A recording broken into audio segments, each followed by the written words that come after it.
Hello, everyone, and welcome to the Four Turkeys podcast for week 5. This is the Big Footy NFL Board podcast. I'm joined this week by the other turkeys, and I noticed we've got 3 turkeys who you might call the 5,000 turkey. Our mate Fooey, who has his whole history on Big Footy, has posted 5,680 times and received a whopping 4,536 likes. Nearly every single one of those posts have been on the NFL board also. And almost every one of those likes came from you liking your own post too. That's right. I'm exclusive. Self-supporting. Then I have 5,666 posts. Note the 666 there for 4,628 likes. So, Fooey, nearly 100 more likes from 14 less posts. Dude, lift your game.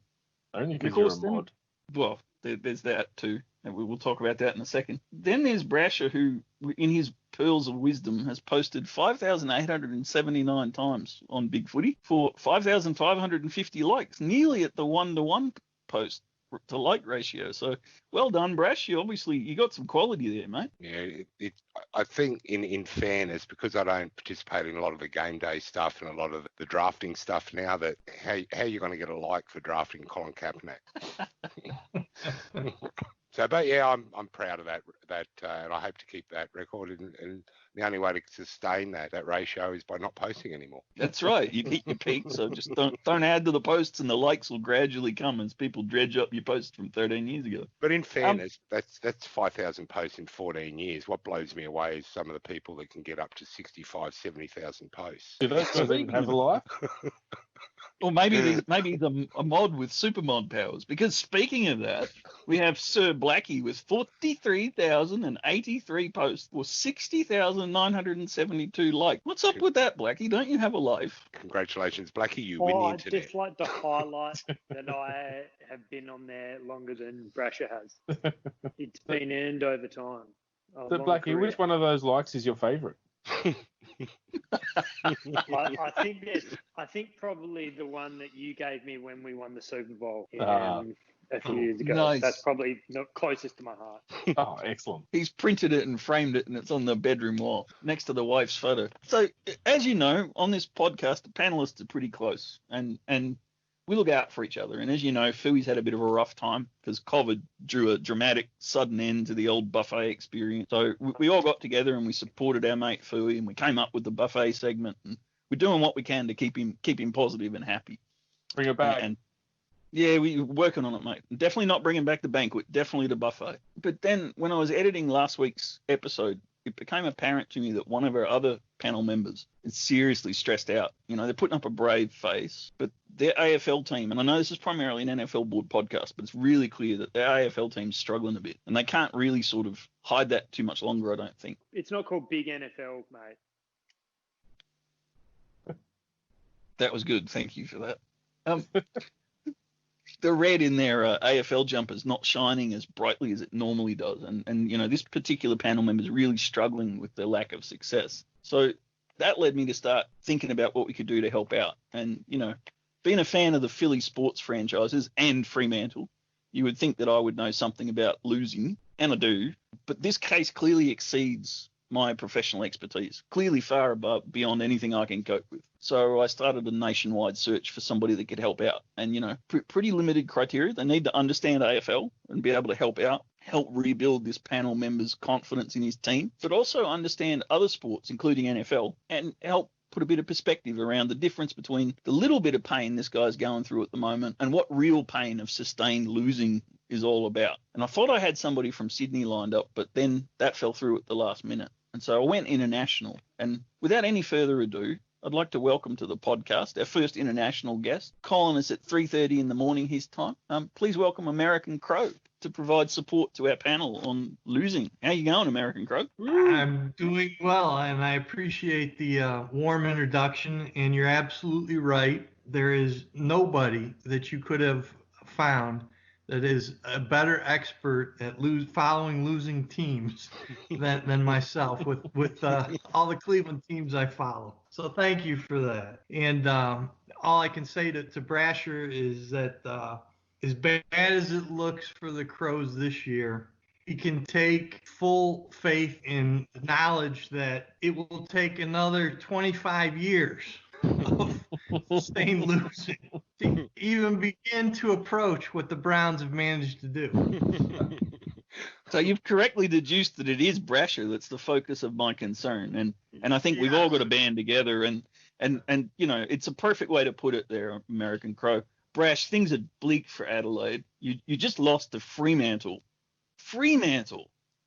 without Nat Fyfe, but the world's not ending. The world's not ending. We've still got depth to achieve yet, because one thing Adelaide hasn't yet managed to achieve that Cleveland did is they didn't only lose, they lost their whole football team. Right? Don't give them any ideas. I can't go through that again. Like one morning it was there, the next day it wasn't. Yeah. Thankfully, our Odell is long dead, so hopefully we don't have to worry about that. Don't underestimate what Andrew Fagan will sell for the right price. Oh, God. Don't tell me that.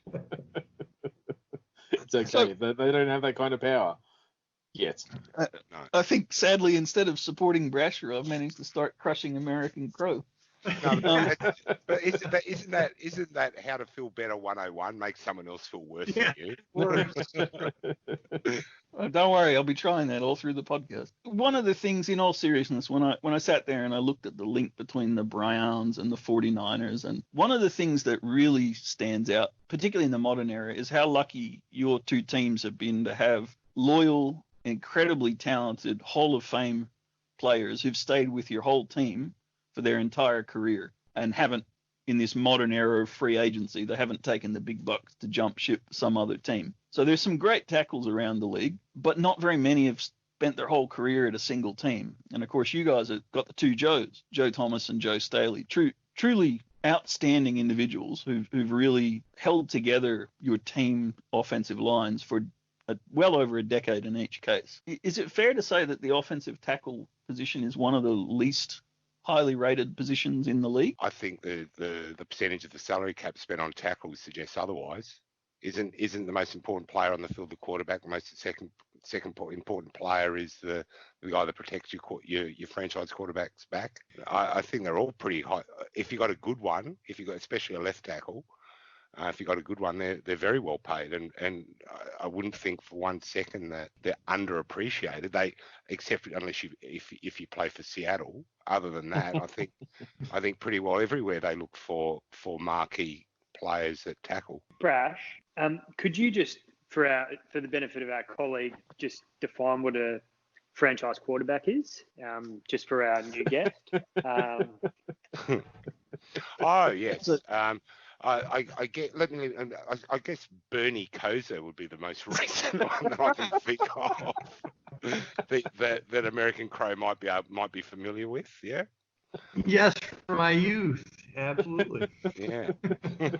Why are we so mean to the new guy? How harsh is that? Yeah, come on, and get insulted every 10 seconds. You've clearly not been to Cleveland, mate. You have to be tough to be a Clevelander. That's for sure. Mate, they're so tough they burnt their own river. He's just lucky that BPG isn't throwing batteries at him. They were snowballs, dude. We saved that for the Denver quarterback. Oh, burn. I'm refuting what you're saying, mate. Sorry. Gee, that's a first. I'll step in on the offensive line question.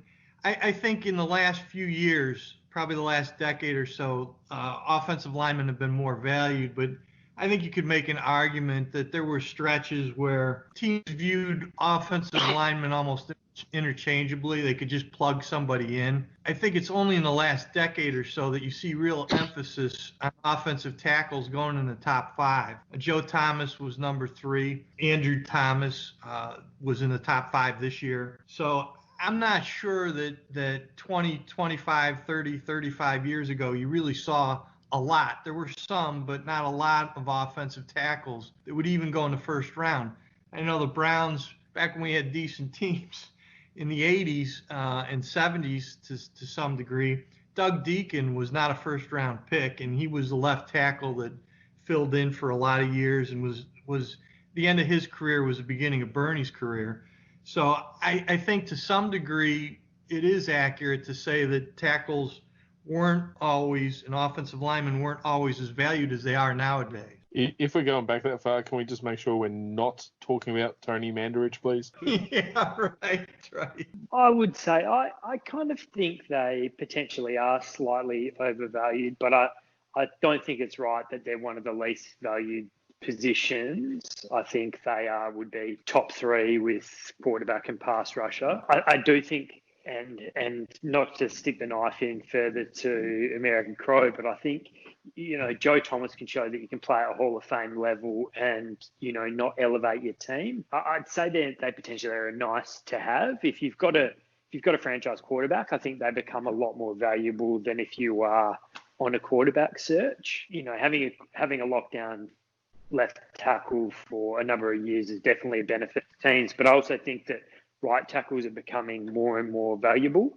It used to be the blind side protector that was far more valuable than the right side, but we've seen in recent years this sort of parity on salaries. It's still not quite even, but definitely right tackles are catching up. I think the main thing for offensive lines these days is continuity, and not just at one specific position, but the line as a whole. And I think most teams would desire that these days. And just those 5 guys playing together makes a massive difference to your team, because the Packers have had some really good lines over the past 10 years. You see 1 injury, 2 injuries, whatever, and it just goes to hell pretty quickly. So yes, the left tackle is extremely important, especially, as Blackie said, when you have a franchise quarterback, less so when you don't. But I think at the end of the day, if you have 5 guys who are good players, not necessarily great, that'll make much more of a difference than having an elite level left tackle. And just to piggyback off that, I think in many respects these days, a line is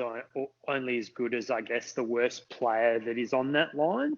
And I think a big reason for that is players don't, on the D-line, spend, the whole of one game at one position. We've seen in recent years players, that are able to play 5-tech, 3-tech, 7-tech, all these different positions on the line, and they end up just lining these up against the weakest person on the offensive line. And how do teams combat that? They have to end up doubling. I don't think it falls on the left tackle as much as it used to. Yeah, that's a good point. You got so many teams now defensively that don't even, they might be a 4-3 defense, but they play their whole game in nickel. They might have 3 defensive pass rushers. You're right, absolutely right. So you might have the guy that starts at nose and then goes outside on passing downs, but passing downs could be 1st and 10 these days. I agree with what Blackie said there. It's just everything is about movement these days and looking for favourable matchups play by play. But the checkbook still says tackles are still very highly regarded, and you made the point about pass rushers. Well, someone's got to stop the pass rusher too. You don't put your $140 million quarterback behind a guy that's got to stop Garrett, and then again behind a undrafted free agent rookie, to stop him. Yeah, that's a very cheap quarterback you're talking about. These days it is after this week, Isn't it? Yeah, it's the last year of his contract or something. So American Crow, obviously you've had the benefit of having Joe Thomas, and despite Blackie's little sledge there, I thought he was outstanding, and he did elevate your team. Imagine how much worse the quarterback position would have been with the quarterback getting smashed and all. Can I just interject there before you ask the question? The one thing, when Blackie said that, the first thing I thought of, Joe Thomas is so good that every time Baker Mayfield gets under pressure, he runs to his right. Ingrained. And I mean, you can't blame Thomas for Manziel. Anyway, we won't go there. So American Crow. You know what? I think I was probably being unfair. If Derek Anderson can be a Pro Bowler. Took him to the playoffs, mate. No, he didn't. I thought he did. He almost did. No, we finished 10-6 that year, and Indianapolis laid over for the team that they were playing, and we didn't get in. Another heartbreak for a Browns fan. Yeah, exactly. Yeah. So American Crow, who are some of the good ones that you see playing now? It's been interesting to see. I believe a guy called Garrett Bowles was taken in the draft a few years back. He might not have panned out perhaps as well as expected. Who are some of the ones that are actually good that you know of? Well, to some degree, I agree with what has been said about how these days you don't necessarily need a name player so much as being able to coach guys up And as painful as it is for me to say, Pittsburgh always comes up with good offensive line. We saw last year as a perfect example. They had a bunch of nobodies at quarterback, and their offensive line steadied that offense. And we may not know their tackles and their guards on a first name basis, but those kind of players and those kind of coaches that are able to get the most out of the players that they have really make it different. You can have a named guy like Joe Thomas. You can have a guy like that. But to some degree, it is accurate. Joe Thomas, as good as he was, and as he's a first ballot Hall of Famer, knowing his name didn't make much of a difference for a team that just was lousy. I think there's an argument to be made that a named player isn't necessarily the be all and the end all. Blackie, who were your picks? Obviously, Garrett Bowles would be top of your list. Oh, he got a mention. Don't worry about that. This is the year that he finally breaks out. I think in terms of young guys that are going to take the next step, I would say that the pick of the bunch for me is Ronnie Stanley. And he is, the other end of that bookend is Orlando Brown, who is much maligned after his absolute bust of a combine, but it stands to show that the combine isn't everything. I think for those that don't remember, he showed up to the combine extremely overweight, ran a terrible 40, and looked terrible in the drills. But it's and we see it all the time. Teams try and coach up these athletic freaks, but you're almost better off taking someone who's technically sound with good hands, who knows what their limitations are. I think outside of Stanley, who I think is really, really good, I think on the right side for the Saints, and La'el Collins, who, we all remember the night before the draft was accused of murder and ended up being a free agent, but he's slotted in initially to guard and then moved over to right tackle, and he's probably going to, sit on that line at the Cowboys for 10 years. I really like what Blackie brings to this podcast. It's like the ESPN graphics on the draft about how terrible and awful the rookies' lives had been, He can't just answer the question. He's always got to add that, he got off on a murder charge. Yeah, lovely, Blackie, love it. What about you, Brash? Any specific names that jump out, apart from repeating what Blackie's just said? When I judge an offensive line, I also think about the type of offense they play. And whilst I do not for 1 second disagree with Blackie on how good Ronnie Stanley is, he's also got a quarterback who's never actually standing in the pocket for 5 seconds needing to be protected. For that guy, you go to the old schoolers like Lane Johnson and Tyrone Smith and even my new boy Trent Williams. They're the guys that the classic tackles that need to hold and sustain a block and contribute in the running game for 3 and 5 seconds, right? I'm not sure that's ever going to be a requirement in Baltimore. And it's why Seattle get away with what they get away with year on, year out, ignoring the entire, not just tackle, but the entire line, because the entire offensive playbook for the Seahawks is just snap it to Wilson and let him run around like a farmyard chook till he finds someone to, because the DBs go to sleep or lose their minds, and they just complete broken plays time and time again. The interesting thing with tackle, or actually the entire offensive line, you only ever remember their names regularly outside of the marquee guys when they're bad. Right, yeah. Right. When they're bad, when they turn into turnstiles, they're the guys you remember. So I actually had to do a little bit of research about, outside of the top 4 or 5. And the guy that I kept coming back to is the same guy Blackie hit on. Ronnie Stanley, I think, is the best, because I have no doubt that even if his quarterback stayed in the pocket, he'd have no problem protecting him. Fui, have you done some research? Have you got some ideas? Well, I know what you guys are going to say now. Okay, but David Bakhtiari. I'm shocked. Have you not seen him scull that beer at the Milwaukee Bucks game? Yes, Isn't that all you need to know? So that was no one. Did he do research, for those wondering?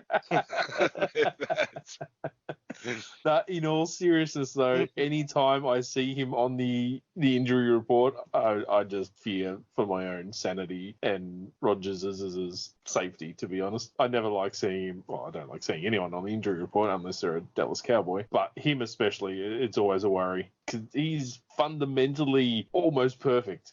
I don't want to say perfect, but close to. But he's my guy. He will always be my guy. Couldn't even finish an NFC Championship game against the 49ers last year, mate.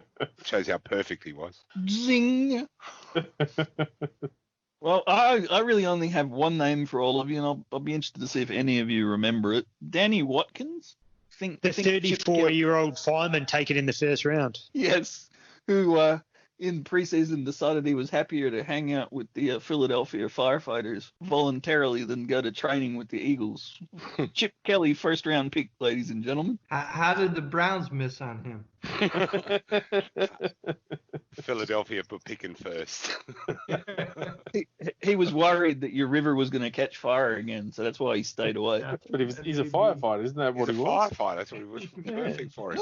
Have you seen a burning river? No firefighter can fight that. He knows his limitations. That brings us pretty neatly to our first divisional preview of the year, which is the AFC North. And American Crow as the special guest on this episode of the podcast. I thought we'd kick off with you. We probably have, I guess, 3 or 4 areas to talk about. The first one is probably have a go at predicting what you think the standings are going to look like at the end of the year. Who's going to be the champ and who's going to be the cellar dweller? As much as it pains me to say, you got to figure that Baltimore's the champ until somebody knocks them off. So I think just based on how loaded they are at offense and on defense, they're clearly the team to beat in the AFC North. And I expect that they'll have another good season. Now, the key is with most teams is as long as their quarterback stays upright and healthy. I mean, we saw with Pittsburgh last year that can make a difference in a season. But all things being equal, clearly Baltimore's the best team in the division. I'll get into my wishful thinking. I think on paper, and again, it's on paper, the Browns are probably the second best team if they can figure out on how to fix Mayfield. And if they do that, we clearly have plenty of weapons on offense, especially with picking up the free agent tight end from Atlanta in the offseason to give him another target. And you got Beckham and Landry at the wideouts. And then, of course, Chubb is arguably, I know he didn't have the most yards last year, but he's arguably the best back in the NFL. So the Browns are certainly loaded at offense if they can ever get Mayfield straight. So I think Cleveland has a good chance to finish second if they can hide some defects on defense, and there the biggest question will be at linebacker. I think in the analytics-driven regime that we have, they don't value linebackers, and I always think that's a mistake just because in the AFC North, there isn't a division that has better linebackers ordinarily year in and year out. I mean, certainly Baltimore does. Pittsburgh always has. Cincinnati usually has decent linebackers. But if we can somehow patch together enough on defense and fix Mayfield, I think the Browns have a good chance to finish second.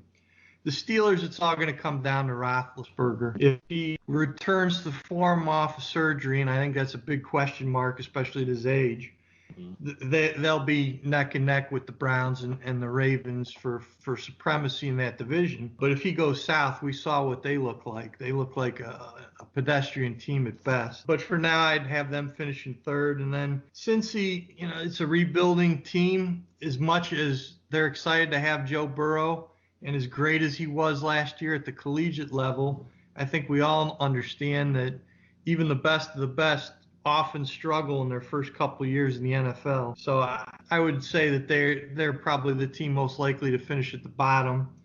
Although having said all that, knowing our track record in Cleveland, it's easily as likely as we could finish bottom. I can't really disagree a whole lot. I think super research there, mate.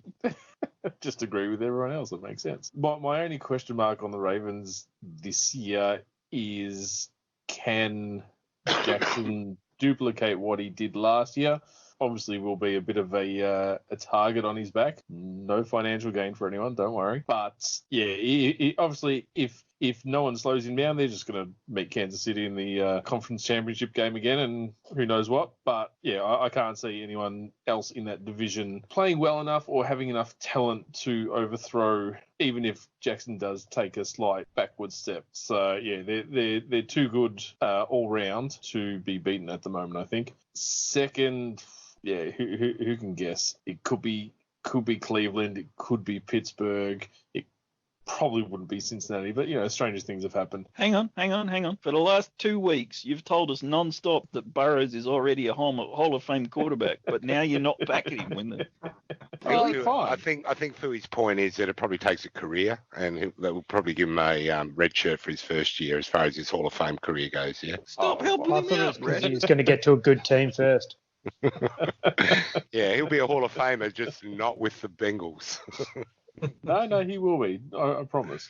I've never lied to you guys. I'm not going to start now. Yeah, I've always got really high hopes for the Browns. I wouldn't say I was on the bandwagon last off season, but there's still a shed load of talent there on offense and on defense.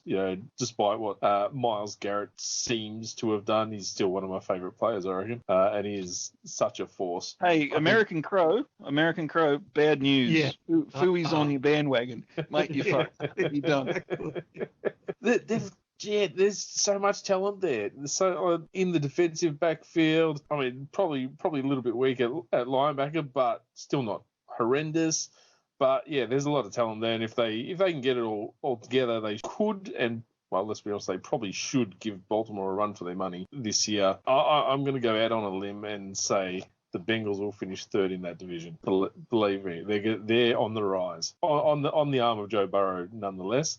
And the Steelers, I think they're in a bit of a downward trajectory and probably in a bit of a transition and need to infuse some more talent, but they do have some good pieces on defense to start with. So Blackie, talk some sense to these people. Gladly. I'm going to go against the grain and say I think Pittsburgh will exceed everyone's expectations. And the thought process behind that is last year the defense was really, really good. As American Crow touched on, their line, did what we all expect and performed really, really well. But the clincher for me is I don't think they could possibly be worse at quarterback, irrespective of whether Big Ben is his old self or not. I think their quarterback situation was a mess last year.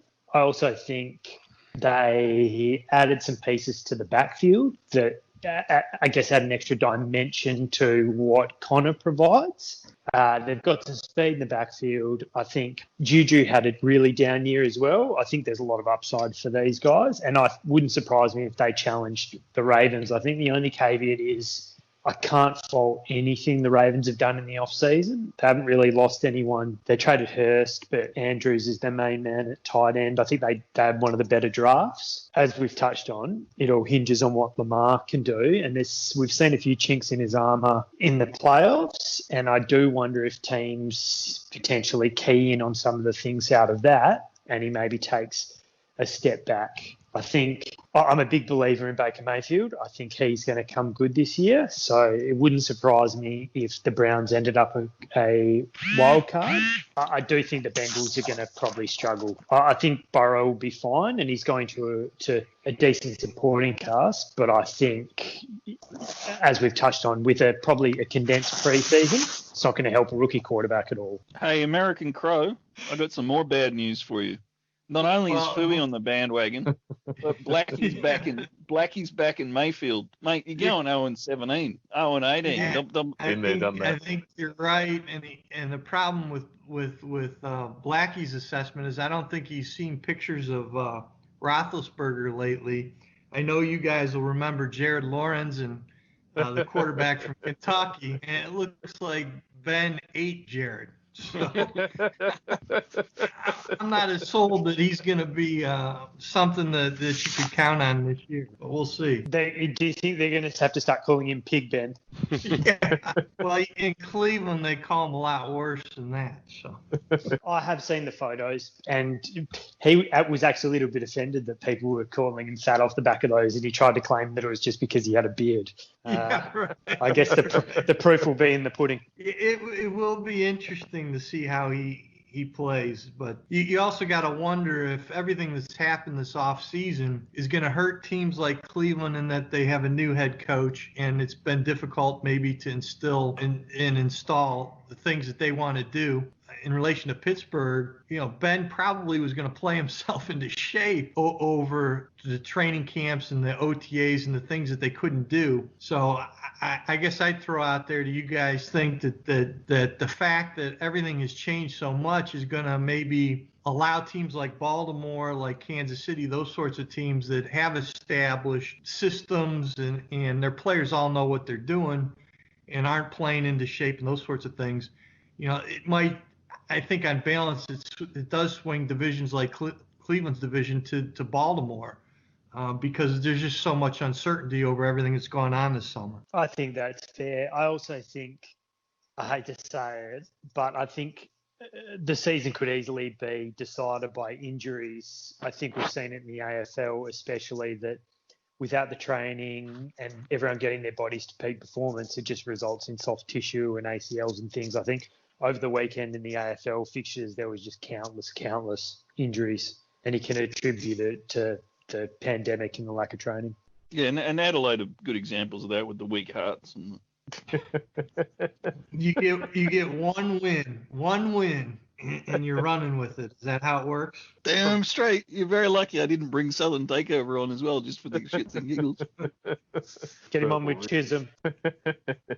Brasher, what have you got on the division? I've got absolutely nothing for you on this division. No, if we're going to draw AFL parallels, thank you for that again. Just reminding me again of Adelaide's performance. For the first time in 20 years of owning Foxtel, I didn't put auto record all their games on. Delete.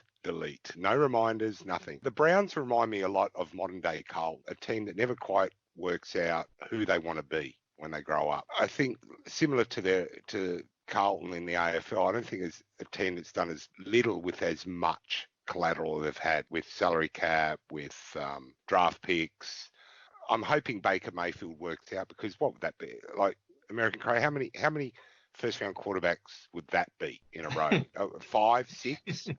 I've lost track. That's right. Yeah, some of those great names, first round picks. Colt McCoy, he was a first round pick, wasn't he? Yes, until the Steelers destroyed him. Yeah, Colt McCoy was. You had good old Tim Couch. You had. Tim Couch, to interject for a second, Tim Couch would be an example where a left tackle was necessary. I mean, he was injured because he was under pressure all the time. Which is the same as what happened to Carr. Yeah. Which is the same thing that happened to Carr in Houston, when they started. That's exactly right. Sometimes you wonder, Brandon Whedon, were the Indians drafting, or were the Browns drafting that year, taking a pitcher in the first round?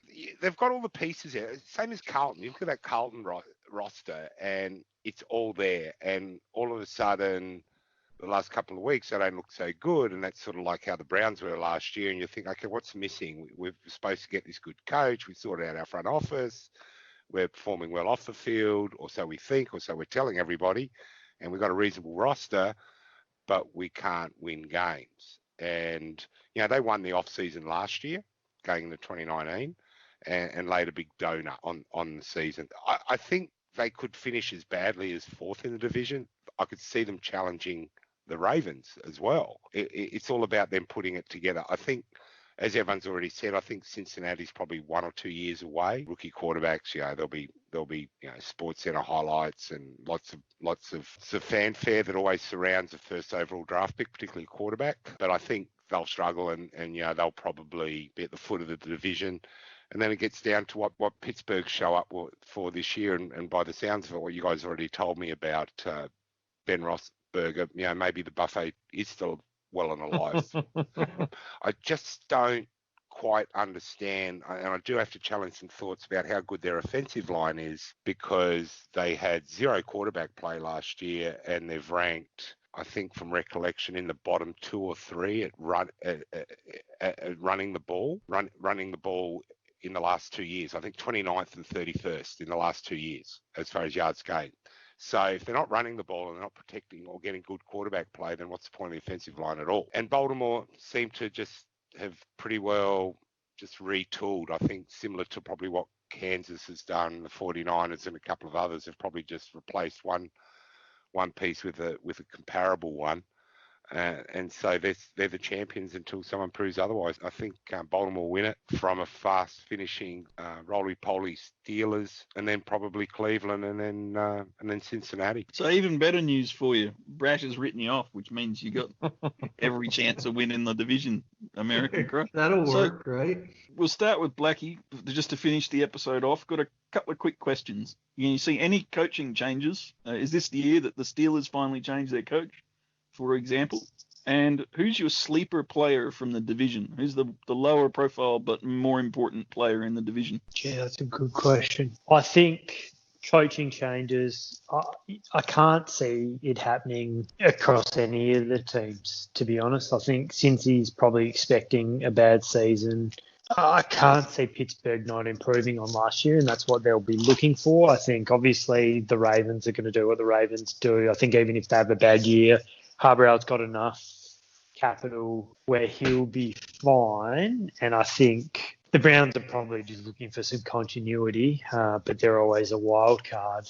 In terms of a sleeper player, I mean, from the Browns, probably Baker would be my number one pick. I think Denzel Ward is quietly an elite corner. From Ravens, I think Queen is probably going to just step straight into the NFL and be a really, really good linebacker.